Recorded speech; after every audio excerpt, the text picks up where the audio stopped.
అందరికీ నమస్కారం. నేను స్వరూప పొట్లపల్లి. హైదరాబాద్ లో జరిగిన ట్రాన్స్జెండర్ షీలా హత్య అనేక ప్రశ్నలు రేకెత్తిస్తోంది. అసలే ట్రాన్స్జెండర్స్ అంటేనే సమాజం చిన్న చూపు చూస్తుంది. వారు ఎంతో వివక్షను ఎదుర్కొంటూ ఉంటారు. అలాంటిది వారి ప్రాణాలకు కూడా రక్షణ లేకుండా పోతుంది. షీలా హత్యతో మరో కొత్త వాదన తెరమీదికి వచ్చింది. అసలు ప్రభుత్వమే ట్రాన్స్జెండర్స్ ను ఏరివేస్తోందా? కొన్ని ముఠాలతో కలిసి ఇంత నేరాలు జరుగుతున్నా గానీ వారు పట్టించుకోవట్లేదా? ఇలా అనేక ప్రశ్నలు తలెత్తుతున్నాయి.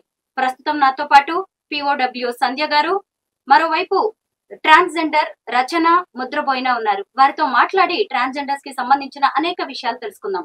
వాళ్ళు పాపం రేపు నేను తినాలిగా, నాకు ఏదైనా వైద్యం అవసరం అయితే కావాలిగా, నాకు మందులు అవసరమైతే కావాలి కదా, ఎన్నో మందులు ఇవన్నీ ఉంటాయి వాళ్ళ నీడ్స్. వాటి కోసం వాళ్ళు డబ్బు దాచుకోవడం తప్ప, తినక డబ్బు దాచుకోవడం తప్ప వాళ్ళకి ఇంకొక మార్గం లేదు. తెల్లారు వాళ్ళు మళ్ళీ బయటకు వెళ్ళాలి, మళ్ళీ బతకాలి. అది బతుకు కోసం పోరాటం, వాళ్ళ శరీరం మీద పోరాటం, సమాజం మీద పోరాటం, బతుకు కోసం పోరాటం, ఆకలి తీర్చుకోవడానికి పోరాటం. ఇంకెవరు చేయరు, వాళ్ళు చేసుకోవాల్సింది. సో ఈ స్థితిలో స్ట్రగుల్ అవుతూ వాళ్ళు తమ రైట్స్ ని సాధించుకుంటూ వస్తున్నారు. వీళ్ళు మా దగ్గరకు వచ్చిన సంవత్సరం 2 ఏళ్లకే నల్సా తీర్పు వచ్చింది. అప్పటి నుండి చూస్తున్నాం కదా, వాళ్ళ అంచెలుగా ఇవాళ అన్ని పోలీస్ కమిషనరేట్ లో ట్రాన్స్ డెస్క్ లో వచ్చినాయంటే అది వాళ్ళ పోరాటం. అలాగే నల్సా తీర్పు వచ్చాక దాని అమలు కోసం అంచెలంచెలుగా వాళ్ళు పోరాడుతూ కొన్ని సాధించుకుంటున్నారు. ఇవాళ ఏ హక్కులు వాళ్ళకి లేవు అని చెప్పడానికి వీల్లేదు. కోర్టు తీర్పులు వచ్చినాయి, చట్టాలు వచ్చినాయి. 19 తర్వాత చట్టాలు వచ్చినాయి. ఆ తర్వాత కూడా వాళ్ళ యాక్టివిటీస్ పెరిగినాయి. అంటే హక్కుల స్పృహ వాళ్ళు పెంచుకుంటున్నారు.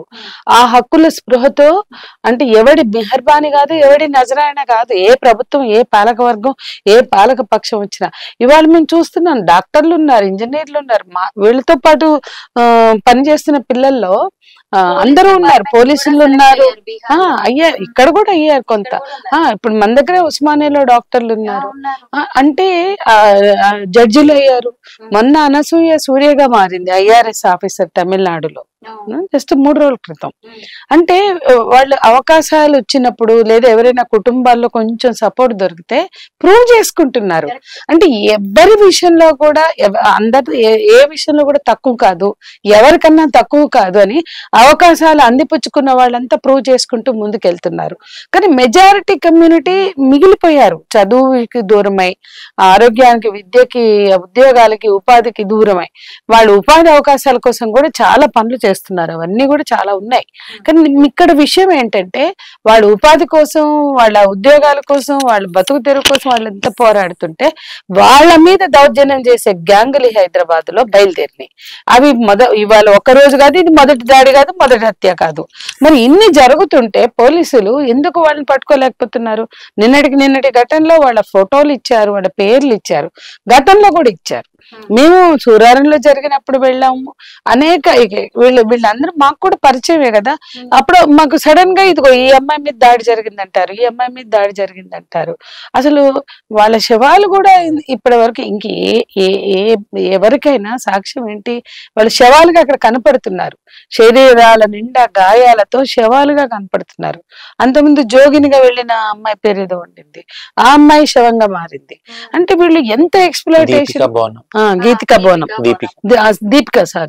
బోనం.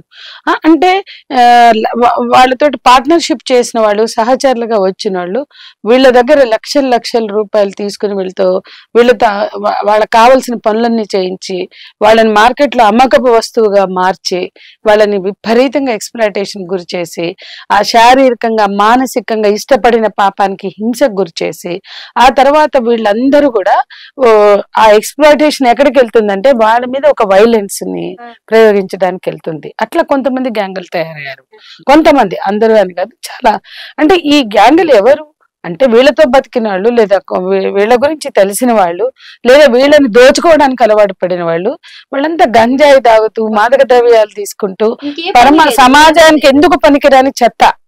ఆ చెత్త వాళ్ళు పెద్ద హీరోల లాగానో లేకపోతే వీళ్ళ మీద దౌర్జన్యాలు చేస్తూ బతుకుతుంటే వాళ్ళని కంట్రోల్ చేయడం ఇంత పెద్ద పోలీస్ డిపార్ట్మెంట్ కి ఎందుకు చేత కాలేదు?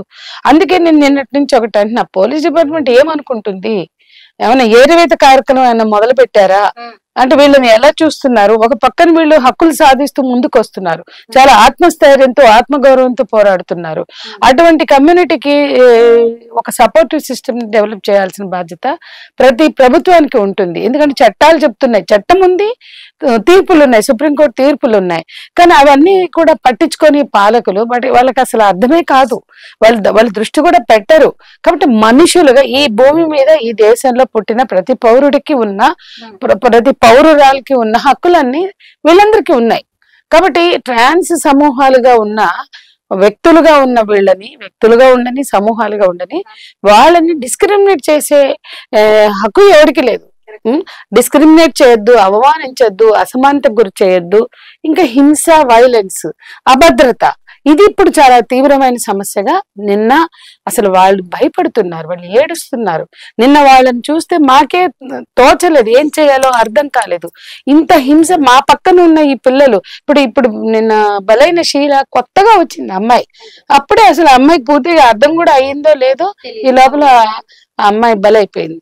అంటే ఇటువంటివి ఇంత రిపీటెడ్ క్రైమ్ గా ఉన్నప్పుడు ఇవి హేట్రెడ్ క్రైమ్ అంటారు.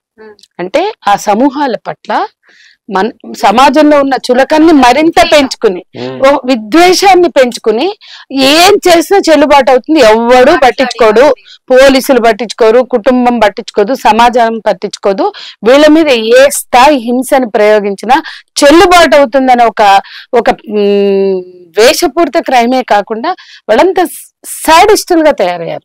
సో వాళ్ళ సాడిజానికి వీళ్ళు సాఫ్ట్ టార్గెట్, వాళ్ళ సాడిజానికి వీళ్ళ వల్నరబిలిటీ, వాళ్ళ క్రుయాలిటీకి, వాళ్ళ అరాచకపు జీవితాలకి వాళ్ళు ఒక విధ్వంసంలో బతుకుతూ ఏ వాల్యూస్ లేకుండా వాళ్ళు అరాచకులుగా బతుకుతూ ఆ అరాచకులకి వాళ్ళ ఆనందాలకు, వాళ్ళ సాడిజానికి సాఫ్ట్ టార్గెట్లుగా వీళ్ళని ఎంచుకుంటున్నారు. అది మనం అర్థం చేసుకోవాలా. కాబట్టి ఇది ఒక సామాజిక సమస్య, ఇది వ్యక్తుల సమస్య కాదు, శీల వ్యక్తిగత సమస్య కాదు. అంతకుముందు చనిపోయిన కడలే దీపిక ఇంకో అమ్మాయి కూడా ప్రవళిక, వీళ్ళందరూ వాళ్ళ వ్యక్తిగత ఇష్యూస్ కాదు, ఇది ఖచ్చితంగా సామాజికంగా చూడాలి అని మేము నిన్నటి నుంచి వాడితో పాటు మేము కూడా నిలబడి ఫైట్ చేస్తున్నాం.